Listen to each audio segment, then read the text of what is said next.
capítulo 5 do Evangelho de Mateus, versículos 13 ao 16, quando diz assim: vós sois o sal da terra, e se o sal for insípido, com que se há de salgar? Para nada mais presta, senão para ser lançado fora e ser pisado pelos homens.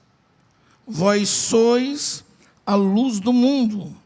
Não se pode esconder uma cidade edificada sobre um monte, nem se acende a candeia e se coloca debaixo do alqueire, mas no velador, e dá luz a todos os que estão na casa.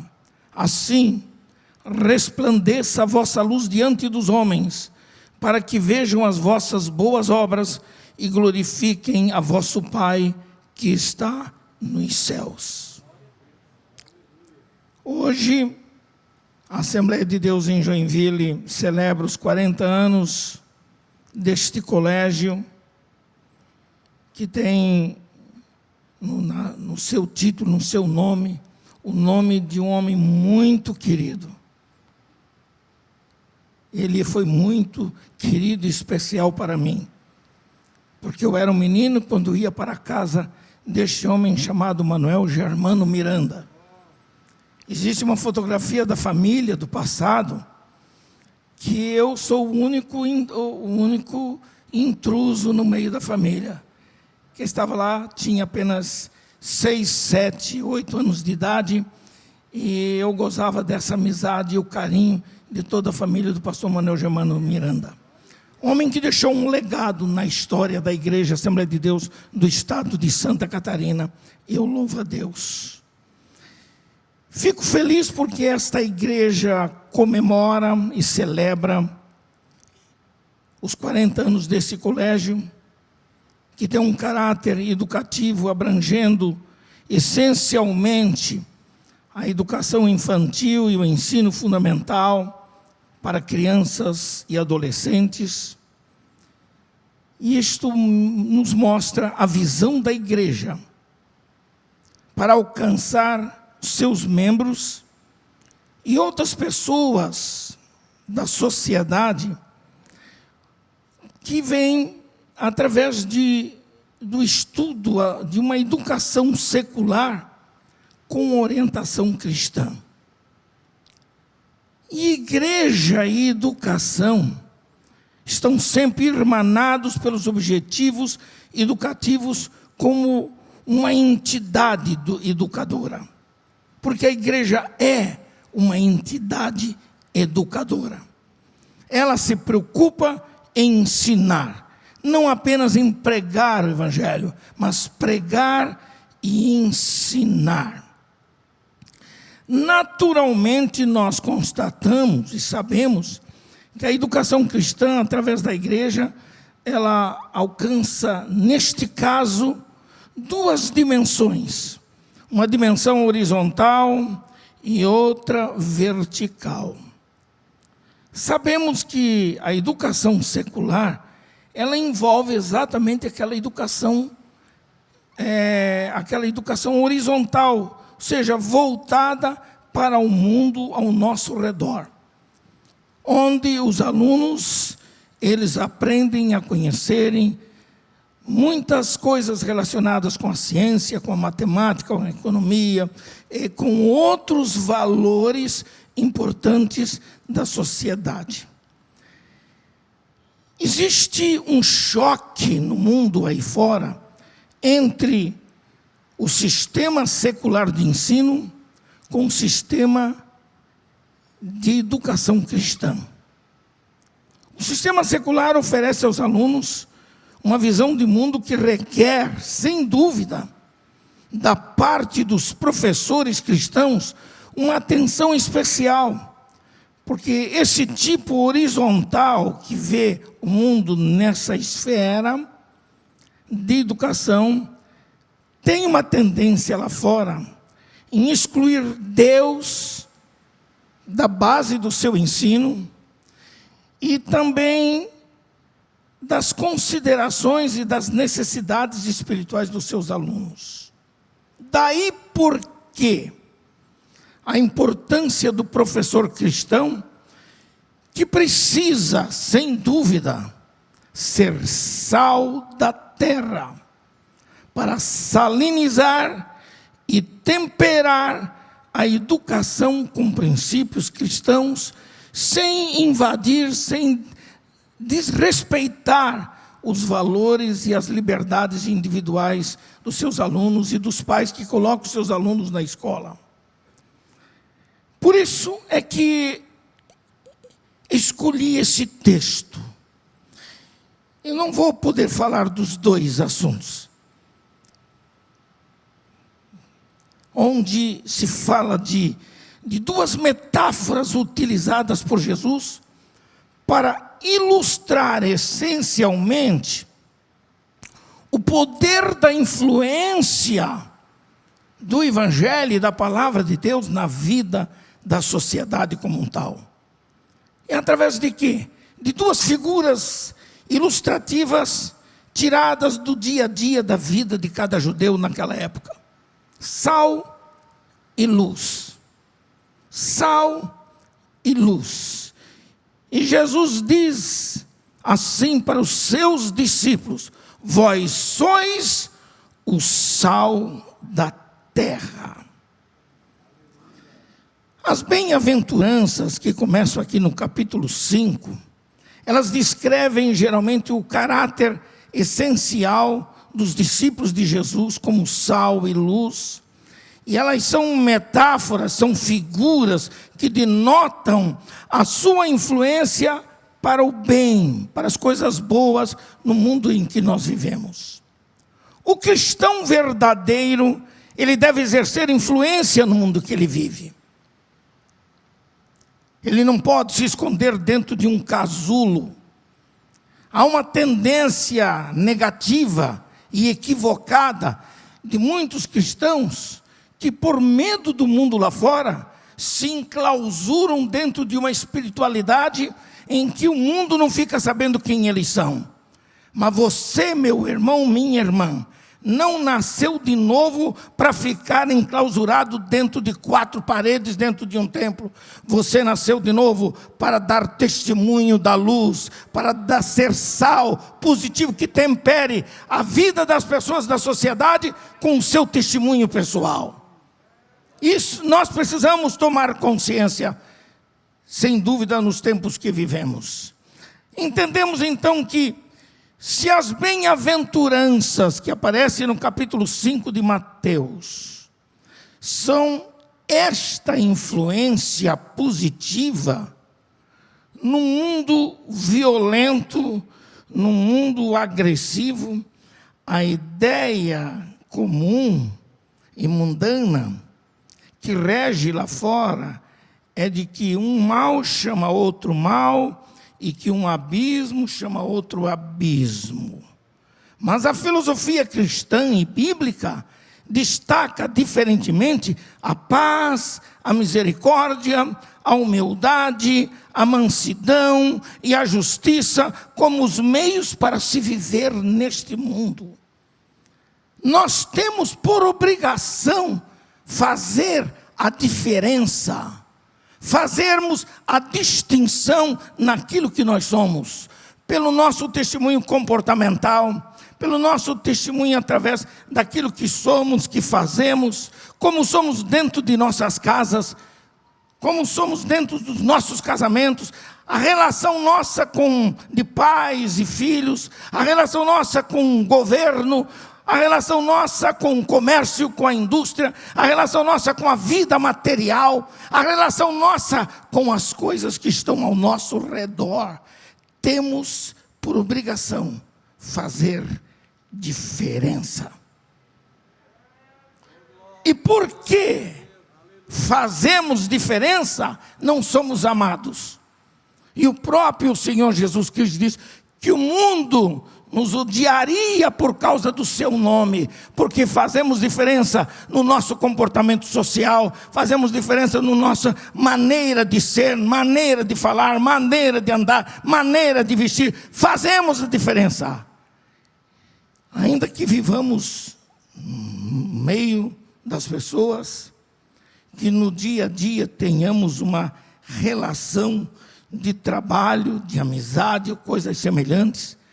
Isto não dá direito ao crente de se isolar, de se fechar dentro de um casulo pessoal. Não, lá, exatamente lá, no seu serviço, no seu escritório, dentro do seu carro, na escola que você leciona, aonde você estiver, você precisa ser sal, sal da terra, para temperar a vida do meio ambiente que você vive, de uma forma que glorifique o nome do Senhor Jesus Cristo. Então perguntamos, será possível exercer influência neste mundo corrupto, como sal e luz? Se não fosse possível, Jesus não usaria essas duas metáforas. Jesus não ensinaria isto. Jesus, ele creu nisso. E ele considerou os seus discípulos como sal e luz, dizendo-lhes: vós sois o sal da terra, vós sois a luz do mundo. Isto não é uma utopia. Isto não é algo impossível. Isto é algo possível. Você pode ser sal no meio onde você vive. A igreja nesse mundo tem de cumprir uma missão. Apesar de perseguida,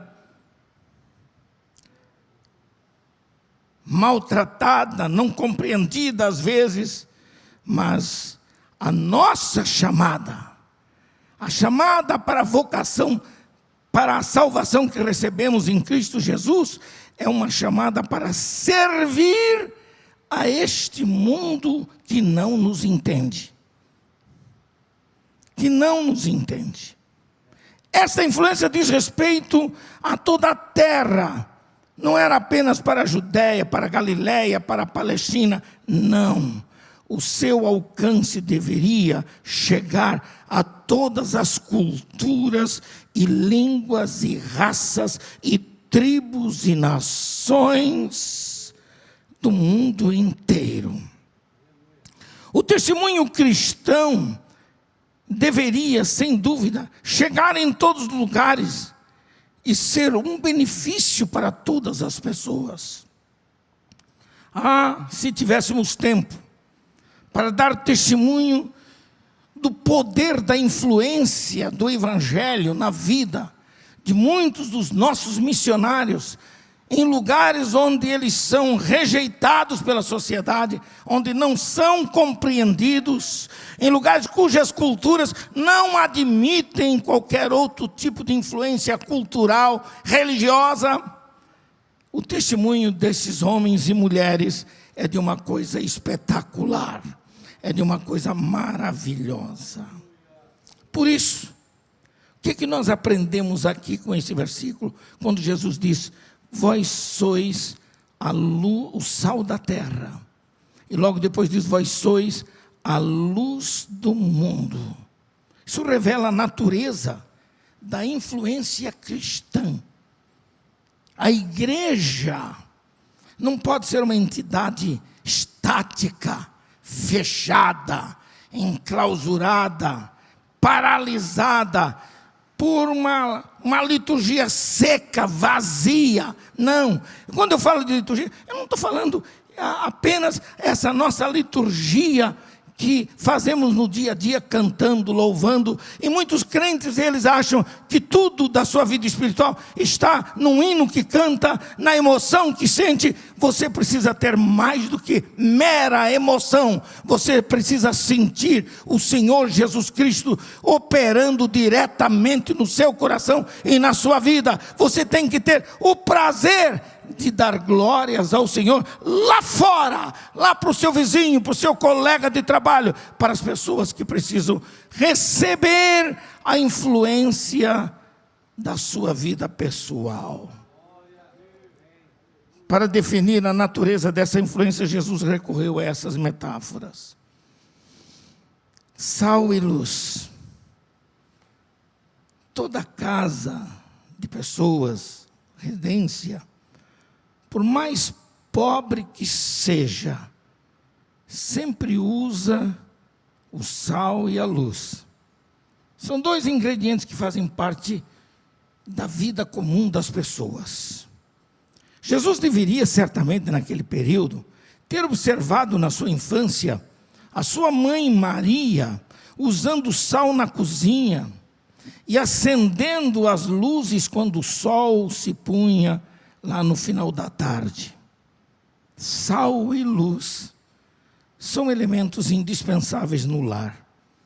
E o sal tem uma variedade de utilidades domésticas, porque ele é não somente um tempero, um condimento, mas ele tem um poder preservativo também. A luz, indiscutivelmente, é uma necessidade indiscutível durante a noite. A verdade básica que está por trás dessa metáfora, dessa figura, é o fato de que a igreja e o mundo são comunidades separadas. De um lado está a terra, vós sois o sal da terra, é o que a Bíblia está dizendo, o sal da terra. Do outro lado diz, vós sois a luz do mundo. Apesar da separação espiritual entre essas duas comunidades, nós e eles, a igreja e o mundo, nós percebemos que na visão do Senhor Jesus Cristo, essas duas comunidades, elas estão juntas na sua visão. Ele não isola uma da outra. Ele mostra o papel e a importância de cada uma delas. E uma delas que nós aprendemos é que nós estamos no mundo, mas não somos do mundo.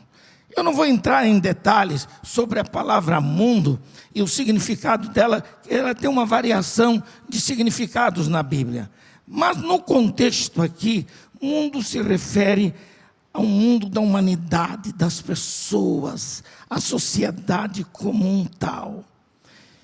E o mundo é também tratado na palavra cosmos com a ideia de um sistema de governo, um poder invisível que existe, uma ordem de coisas. E o mundo representa aqui, em relação à luz, ela representa aqui um lugar escuro, sem nenhuma luz, que precisa da verdadeira luz da vida e do testemunho cristão. O mundo manifesta também uma tendência constante de não apenas representar a escuridão, a obscuridade espiritual, mas também uma tendência à deterioração dos seus valores. E só a igreja, que não foi fundada por Pedro, nem por João, nem por Tiago, nem por homem algum, mas o próprio Senhor Jesus Cristo disse, edificarei a minha igreja. A igreja não é uma mera gleba social, a igreja é de fato uma instituição divina, e eu e você, meu irmão, fazemos parte da igreja, daqueles que foram tirados para fora da vida do mundo, para servir aos interesses do reino de Deus. Louvado seja o nome do Senhor. Só a igreja poderá, de fato, de forma saudável, com a sua influência, impedir o avanço da deterioração do pecado que avança tão fortemente no mundo em que vivemos. É bem verdade que o mundo por si só, por si mesmo, não pode evitar a sua própria deterioração. Não pode. É a presença da igreja na terra que ainda dá sabor à vida neste mundo. Amém? Aleluia. Aleluia. E sabe por que o mundo não apodreceu de vez? Ele não se deteriorou de vez. Sabe por quê? porque a igreja é o sal da terra. Enquanto a igreja estiver aqui, esse mundo estará preservado, porque o Senhor ainda tem muita gente para salvar, há muita gente para ser encontrada para o seu reino. A igreja, portanto, ela tem esse duplo papel no mundo que nós vivemos, como sal e luz. Essa representação do sal é fundamental, porque como sal, a igreja está na terra para interromper, ou pelo menos retardar, o processo de corrupção social. Recentemente, todos nós acompanhamos, nos meios de televisão, nos meios da mídia apresentadas, a ameaça da deterioração dos valores mais vitais da família brasileira, e principalmente os valores cristãos ensinados nas nossas escolas. Eu não vou entrar em detalhes aqui sobre esse assunto, porque não cabe agora. Sabe o que é que pode deter, impedir essa deterioração? São escolas como essa que tem aqui nesta igreja, como procurando de um modo especial passar para os alunos os valores mais importantes e vitais para uma vida saudável na sociedade que vivemos. Isto é fundamental.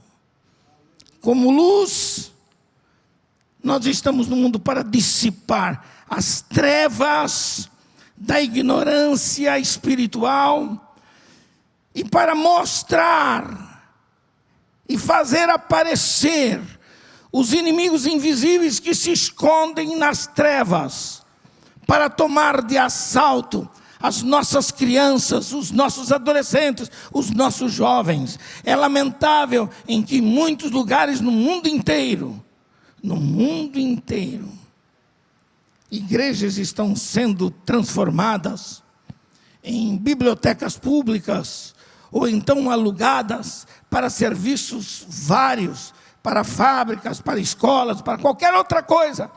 Por quê?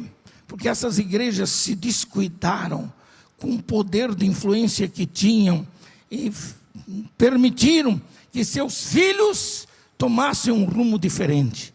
Temos que preservar os nossos filhos, temos que cuidar das nossas crianças. Uma escola como essa contribui. A igreja, além de tudo, no seu departamento de educação cristã, ela tem ainda a escola bíblica dominical, que é a maior agência auxiliar que todo pastor tem ao seu dispor.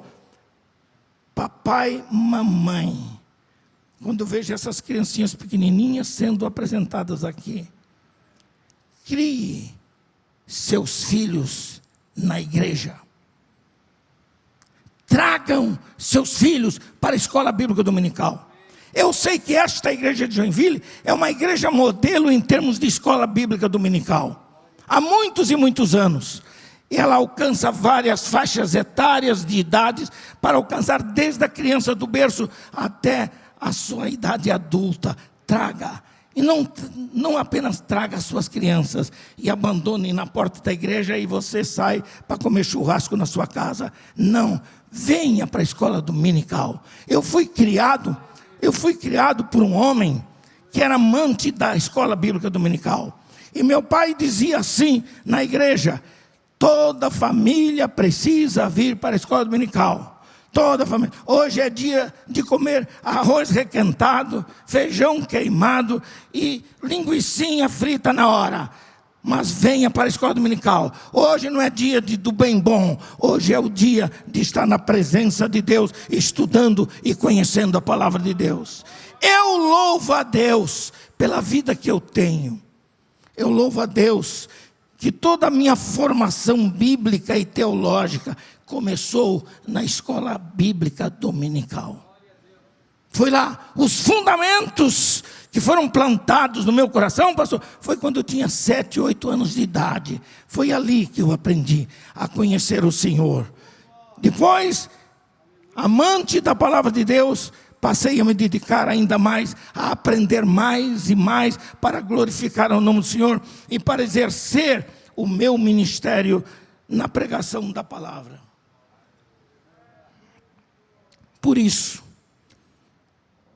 se nós examinarmos mais detalhadamente essas duas metáforas, nós vemos que elas foram proferidas para fazer valer a afirmação que Jesus fez.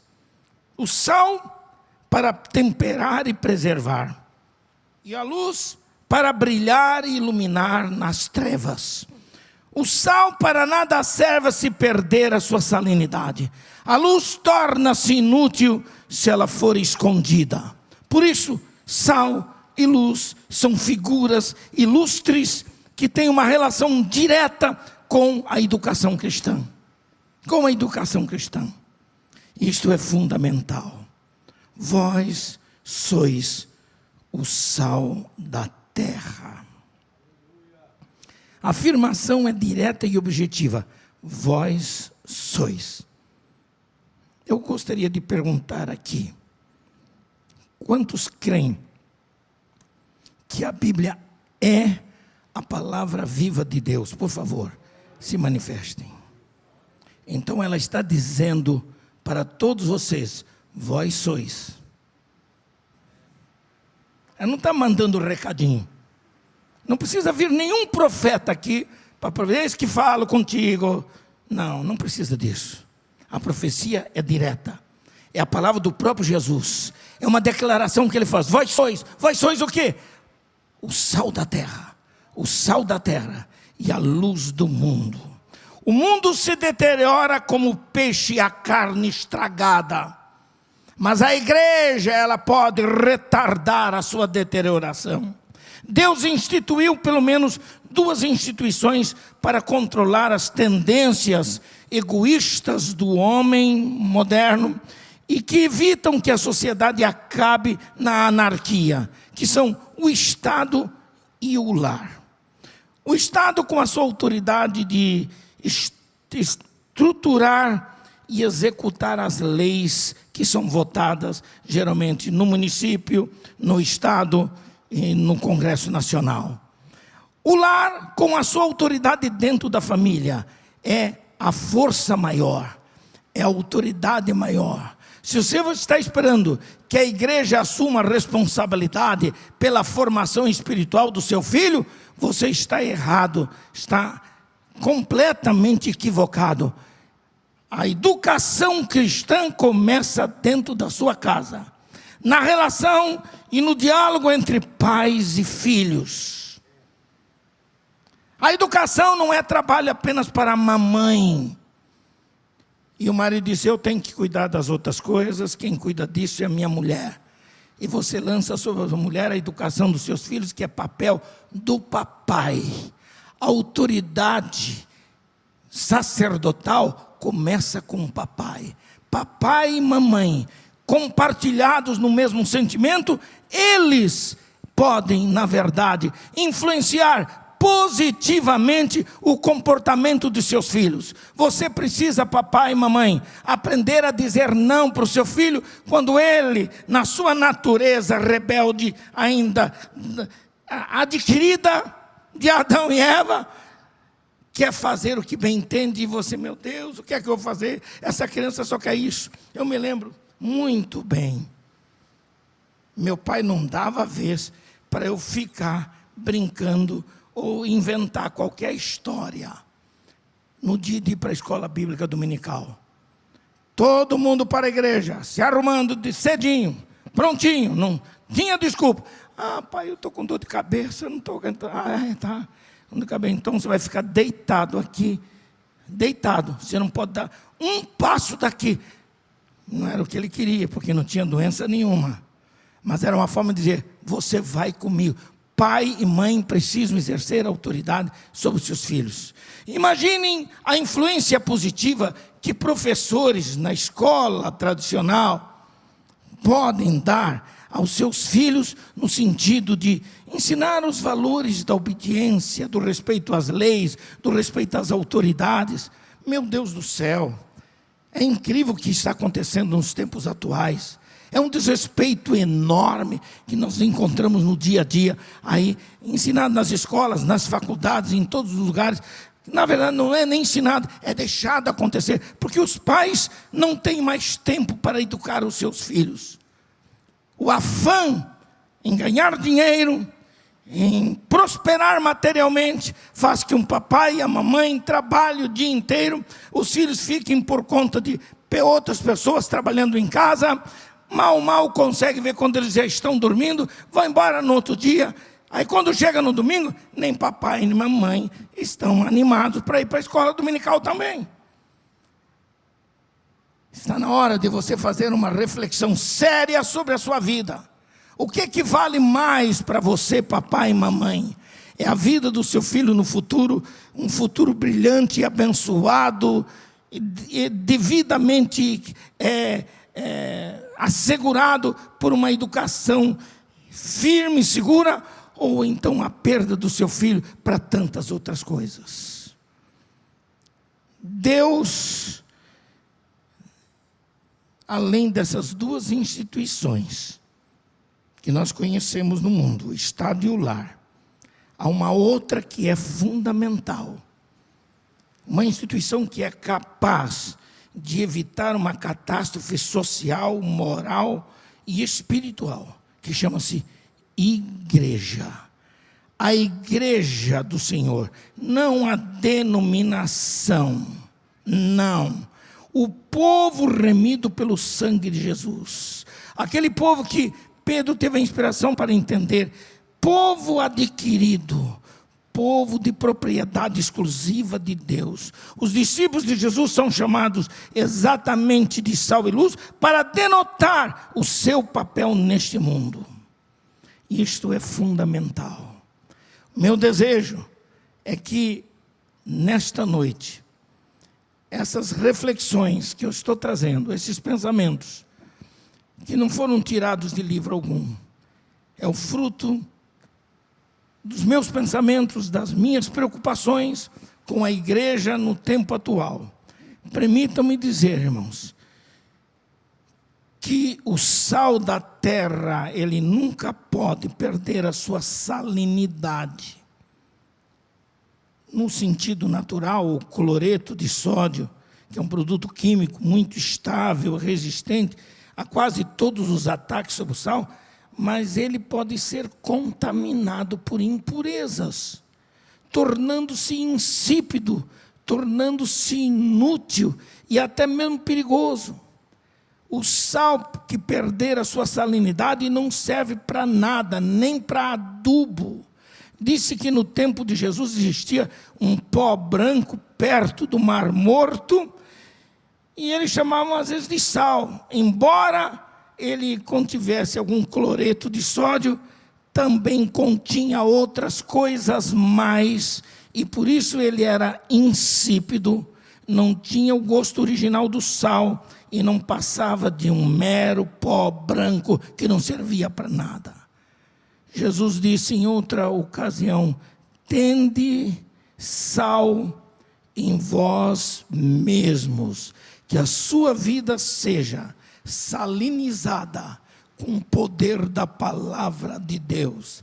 A palavra de Deus tem poder para mudar completamente a história da nossa vida. A salinidade do cristão é manifestada através do seu caráter e é descrito aqui através das bem-aventuranças. A salinidade do verdadeiro cristão é manifestada e se torna visível em atos e palavras. Para ter eficácia, o cristão precisa conservar a sua semelhança de acordo com a imagem perfeita de nosso Senhor Jesus Cristo. O mundo precisa olhar para nós e dizer: quem é aquele? Aquele ali é o próprio Senhor Jesus Cristo representado na sua vida. Na sua vida, qual é a imagem que você tem? Cristo em vós, Jesus disse. O apóstolo Paulo falou. Jesus falou: está em mim e eu em vós. Atos 17, 28, nós temos uma palavra que diz: porque nele vivemos e nos movemos e existimos. Os cristãos verdadeiros não devem ser influenciado pelos não cristãos, deixando-se contaminar com as suas impurezas morais e perdendo a capacidade de influenciar positivamente. A influência dos crentes na sociedade e sobre a sociedade depende da sua diferença e não exatamente da sua identidade. Dr. Lloyd Jones escreveu, foi um grande teólogo, um grande homem de Deus do passado. Ele disse que a glória do Evangelho é que quando a igreja é absolutamente diferente do mundo, ela invariavelmente o atrai.